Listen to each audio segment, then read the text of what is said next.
Hi hello నమస్తే welcome to I dreams. నేను మీ మాధురి. ముందుగా అందరికీ ఉమెన్స్ డే శుభాకాంక్షలు. మనతో పాటు ఉన్నారు హర్షిని ఎర్రబెల్లి. తన గురించి చెప్పాలి అంటే చాలా చాలా మందికి ఉపాధి కల్పిస్తున్నారు. మహిళా ఎంటర్‌ప్రెన్యూర్‌గా ఉన్నారు. అలాగే ఒక డాక్టర్.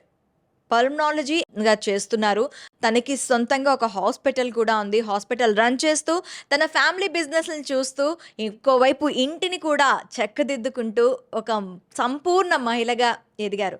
అతి పిన్న వయసులో. మరి తనని అడిగి ఈ మహిళా దినోత్సవం రోజు తన గెలుపు వెనుక ఉన్న సహకారం ఏంటి? అలాగే ఇంకా మహిళలకు ముందుకు వెళ్ళాలి అంటే ఎలాంటి అడుగులు తీసుకోవాలి అనే దానిపైన చిట్ చాట్ చేద్దాం. నమస్తే హర్షిని గారు. నమస్తే అండి. హర్షిని గారు ఒక డాక్టర్, ఎంటర్‌ప్రెన్యూర్ అండ్ మాక్సిమం తీసుకున్నట్లయితే ఆహ్, ఇటు ఇంటిని, అటు వృత్తిని అండ్ ఫ్యామిలీ బిజినెస్‌ని చూసుకుంటున్నారు. చాలా రేర్ కండిషన్స్. ఏదో ఒక్కదానికే స్టిక్ ఆన్ అవుతా ఉంటారు. లేదు అంటే ఇంటికైనా స్టిక్ ఆన్ అవ్వాలి అనుకుంటారు. లేదు అంటే ఫ్యామిలీ బిజినెస్ చూసుకుంటాం అనుకుంటారు. లేదు అంటే వృత్తిని చూసుకుంటారు. ఈ మొత్తం 3 వేస్‌లో కూడా మీరు నెగ్గుకు రాగలుగుతున్నారు. ఎలా? సో, నమస్కారం అండి అండ్ హ్యాపీ ఉమెన్స్ డే అందరికీ, షో చూస్తున్న వాళ్ళకి అండ్ మీకు కూడా especially because you are professional too. So, అంటే నాకు ఫ్యామిలీ సపోర్ట్ చాలా ఉందండి. బికాజ్ మా పేరెంట్స్ ఇద్దరు కూడా డాక్టరేట్స్, వాళ్ళ ఎంటర్‌ప్రెన్యూర్స్. మాకు ఎడ్యుకేషనల్ ఇన్‌స్టిట్యూషన్స్ ఉన్నాయి అండ్ మా మదర్ వర్కింగ్, తనొక పీహెచ్‌డీ. సో, తను వర్కింగ్ అండ్ మై ఇన్‌లాస్ కూడా, మా ఫాదర్ ఇన్ లా పొలిటీషియన్, మా మదర్ ఇన్ లా డాక్టరు, తను ఎంటర్‌ప్రెన్యూరే, తనకు హాస్పిటల్ ఉంది. మా హస్బెండ్ కూడా డాక్టర్. సో, ఇంతమంది ఆల్రెడీ నా చుట్టూ కొంచెం ప్రొఫెషనల్ బ్యాక్‌గ్రౌండ్ ఉండడంతోని అండ్ మా మదర్ అయినా, మా మదర్ ఇన్ లా అయినా బోత్ కూడా ఇద్దరు వాళ్ళ ఫ్యామిలీ మెయింటైన్ చేసుకుంటున్నారు అండ్ ప్రొఫెషన్‌ని కూడా అంతే సక్సెస్‌ఫుల్‌గా నడుపుతున్నారు. సో, అది చూస్తూ ఉంటాం కాబట్టి కూడా మేబీ అట్లనే ఉండాలి అనేది మాకు చిన్నప్పటి నుంచి కూడా కొంచెం ట్రైన్ అయిపోయి అలా ఉంటామేమో.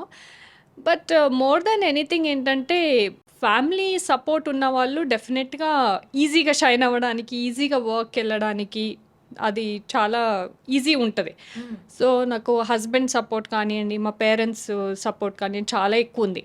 అంటే జనరల్‌గా మ్యారేజ్ అయిన అమ్మాయికి ఇప్పుడు ఆల్రెడీ ఎస్టాబ్లిష్డ్ మీ హస్బెండ్ సైడ్ కూడా. సో, ఎలా ఉంటుంది అంటే, "హే! మీ అందరం చేస్తున్నావు కదా! నువ్వెందుకు నువ్వు సైలెంట్‌గా ఉండు. ఇంట్లో చూసుకో" అనే ధోరణి ఉంటుంది. మీకు అలా ఏమైనా ఉందా? అంటే నన్ను వాళ్ళు అడిగే అంత ఛాన్స్ కూడా నేను ఇవ్వలేదండి ఎప్పుడు కూడా.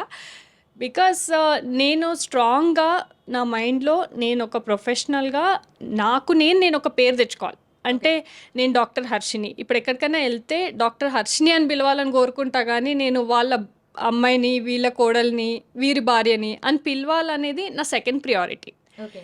సో, వాళ్ళందరూ ఎంత సక్సెస్‌ఫుల్ ఉన్నారో నేను కూడా అలాగే నేను అంత సక్సెస్‌ఫుల్ ఉండాలి అనేది నా కోరిక. అందుకని నేనెప్పుడు కూడా నా ఎడ్యుకేషన్ విషయంలో, నా ప్రొఫెషన్ విషయంలో, దాంట్లో నాకు నేను ఏది చేయాలనుకున్నానో అది ఖచ్చితంగా చేశాను.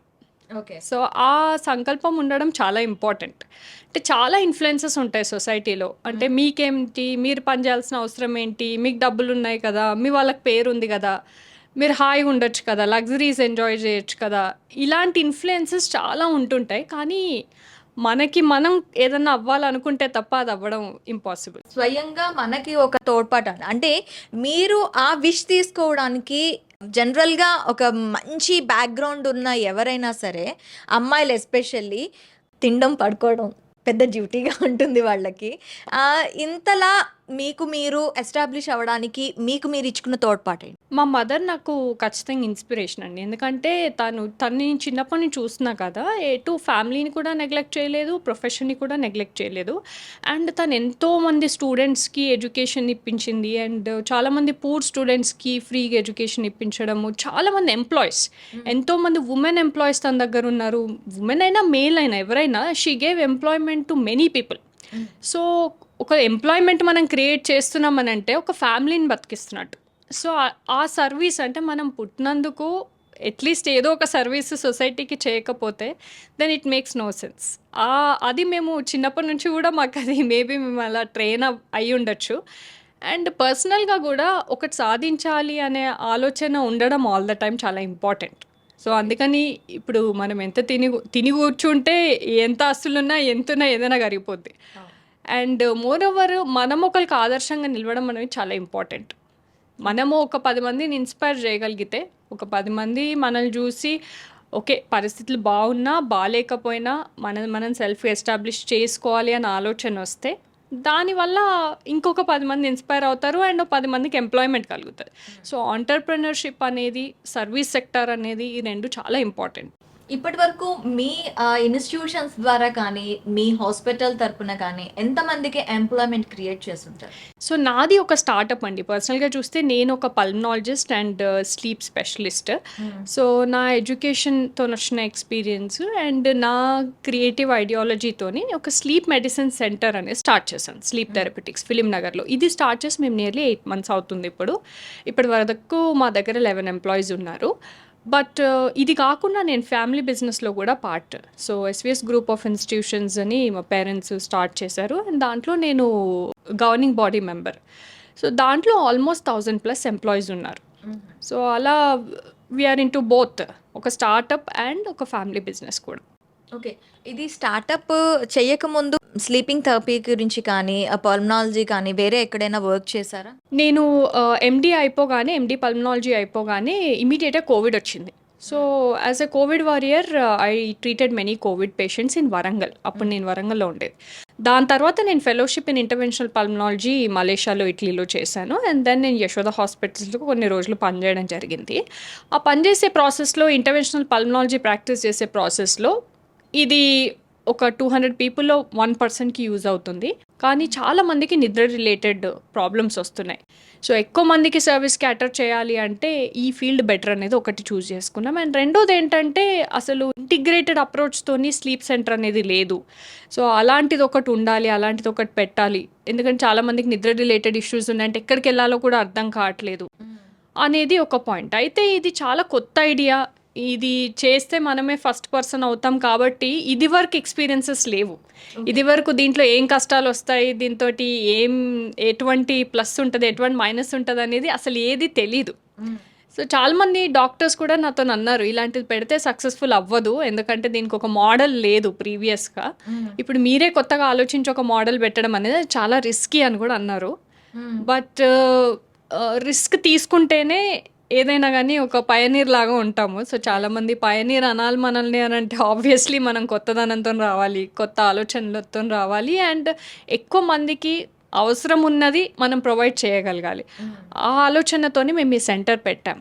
ఇది నాకు తెలిసి 2 తెలుగు రాష్ట్రాలనే కాదు, ఆల్ ఓవర్ ఇండియాలోనే ఇది ఫస్ట్ హాస్పిటల్ అనుకుంటా ఫర్ స్లీప్ థెరపీ. నేను ఫస్ట్ వచ్చి చూడంగానే ఇదేంటి ఇదొక ఇది ఉందా అని చెప్పి చూశాను. సో ఇంతవరకు దీనికి సంబంధించి మీరు ఎంతమందికి ట్రీట్మెంట్ ఇచ్చారు? సో ఇండియాలో అంటే కొన్ని స్లీప్ ల్యాబ్స్ ఉన్నాయండి. ఒక డాక్టర్ కూర్చొనుండి, అంటే న్యూరాలజిస్ట్ కానీ పల్మనాలజిస్ట్ కానీ కూర్చొనుండి వాళ్ళకి అసోసియేటెడ్గా ఒక ల్యాబ్ అనేది ఉంది. ఒక 4-5 ల్యాబ్స్ అలా చెన్నైలో, ఢిల్లీలో ఉన్నాయి. కాకపోతే ఇంటిగ్రేటెడ్ అప్రోచ్, అంటే ఒక psychiatrist, psychologist, pulmonologist, bariatric, endocrine, diet, fitness ఇవన్నీ అలాంగ్ విత్ 5 ల్యాబ్స్. సో ఈ facility that to with awareness provide చేస్తూ అండ్ రీసెర్చ్ వర్క్ని ప్రమోట్ చేసే ఫెసిలిటీ అనేది లేదు.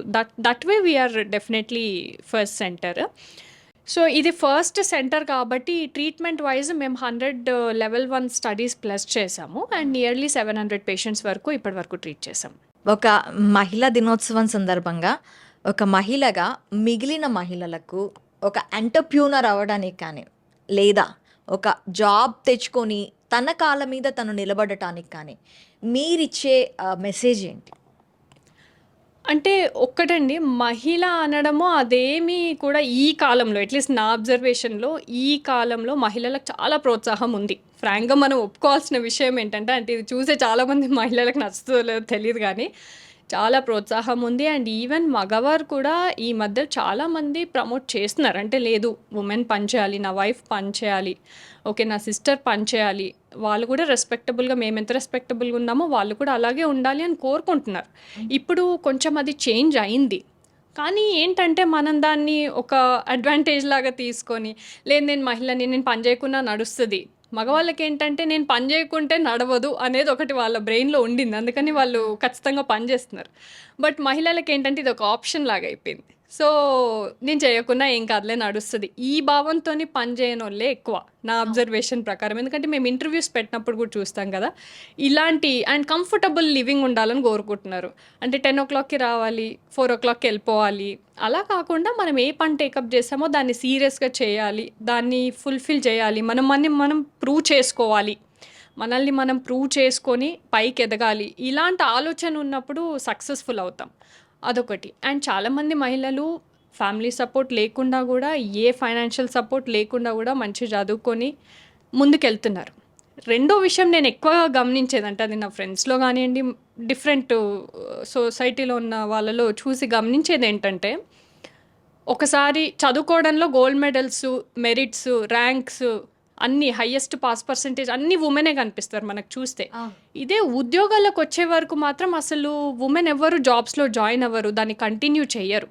పెళ్లి చేసుకొని పిల్లల్ని కానీ దాని తర్వాత అయ్యో నా పిల్లల్ని చూసుకోవాలి, అయ్యో నా ఇల్లు చూసుకోవాలి. ఇల్లు చూసుకోవడం, పిల్లల్ని చూసుకోవడం అనేది ఇద్దరి రెస్పాన్సిబిలిటీ.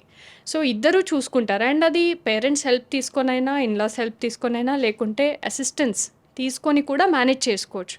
దానివల్ల మనం పని చేయకుండా ఉండడము అనేది అది కరెక్ట్ కాదనేది అదొక ఒపీనియన్. ఫైనాన్షియల్ స్టెబిలిటీ అనేది ప్రతి ఉమెన్కి ఉండాలి అంటారు. కంపల్సరీ ఫైనాన్షియలీ ఉమెన్ అనేటోళ్ళు ఇండిపెండెంట్ ఉండాలి. వాళ్ళు నా హస్బెండ్ సంపాదిస్తున్నారు, అది సరిపోతుంది, నాకు అందులో ఇంత మనీ ఇస్తే నేనేదో కొనుక్కుంటాను అనడం అది చాలా తప్పు.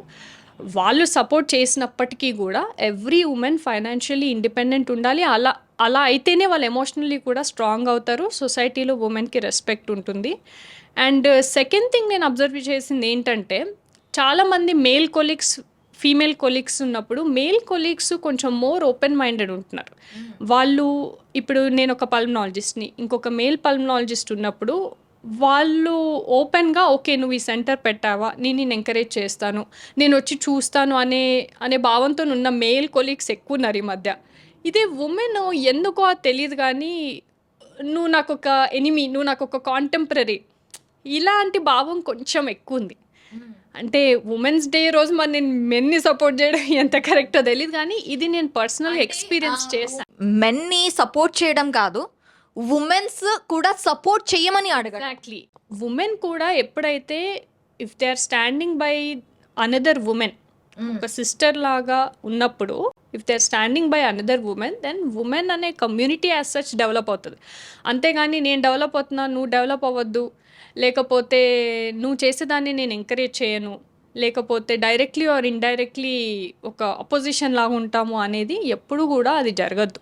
అండ్ ఫార్చునేట్లీ మనకి పాలిటిక్స్లో రిజర్వేషన్ వస్తుంది త్వరలో, అండ్ ఎన్నో ఫీల్డ్స్లో రిజర్వేషన్ ఉంది. సో ఆపర్చునిటీని మనం డెఫినెట్గా యూజ్ చేసుకోవాలి. ఒక ఉమెన్కి ఇంకో ఉమెన్ సపోర్టివ్ ఉండాలి అండ్ గ్రో అవ్వాలి. ఫ్యామిలీ ఎలా అయితే సపోర్ట్ చేస్తుందో, బయట కూడా ఫీల్డ్లో ఒక ఉమెన్ ఇంకో ఉమెన్కి సపోర్టివ్గా ఉండి గ్రో అవుతే డెఫినెట్గా గ్రో అవుతాం. Thank you very much. చూసారు కదా, ఒక ఉమెన్కి ఇంకొక ఉమెన్ తోడయి ముందుకు నడిస్తే మన సొసైటీలో ఇప్పుడు పురుషులు ఎలా తోడ్పడుతూ ముందుకెళ్తున్నారో అదే విధంగా మహిళలు కూడా ముందుకెళ్ళి వారంతట వాళ్ళు సొంత కాళ్ళ మీద నిలబడొచ్చు అని చెప్తున్నారు హర్షిని గారు.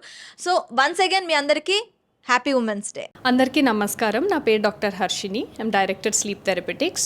ముందుగా అందరికీ ఉమెన్స్ డే శుభాకాంక్షలు. ఉమెన్స్ డే సందర్భంగా నేను ఒక విషయం చెప్పదలుచుకున్నాను. ఏంటంటే, మనము మన సంకల్పంతో ముందుకెళ్ళాలి. మన ఫ్యామిలీ సపోర్ట్ ఇంపార్టెంటే, వేరే వాళ్ళ సపోర్ట్ ఇంపార్టెంటే, కానీ సపోర్ట్ ఉంటేనే ముందుకెళ్తాము అని అనుకోవడం మాత్రం అది కరెక్ట్ కాదు. అందరూ కూడా వాళ్ళ సంకల్పంతో, వాళ్ళ నాలెడ్జ్తో, మీరు ఎంత కష్టపడి చదువుకున్నారో అంతే కష్టపడి ఫ్యామిలీ మెయింటైన్ చేయండి. అండ్ యాజ్ వెల్ యాజ్ మీ ప్రొఫెషన్ని కూడా ముందుకు తీసుకెళ్ళండి. ఏది కూడా మీకు విత్డ్రా చేయొద్దు. మీ యాంబిషన్ నుంచి కానీ, మీ డ్రీమ్స్ నుంచి కానీ, మీ గోల్స్ నుంచి కానీ, ఒక మనిషి లేదంటే ఏదైనా ఒక పరిస్థితి, అవి ఖచ్చితంగా మిమ్మల్ని వెనుకకి లాగేలాగా ఉండకూడదు. దాన్ని అధిగమించి మీ సంకల్పం అనేది ఉండాలి. Thank you so much.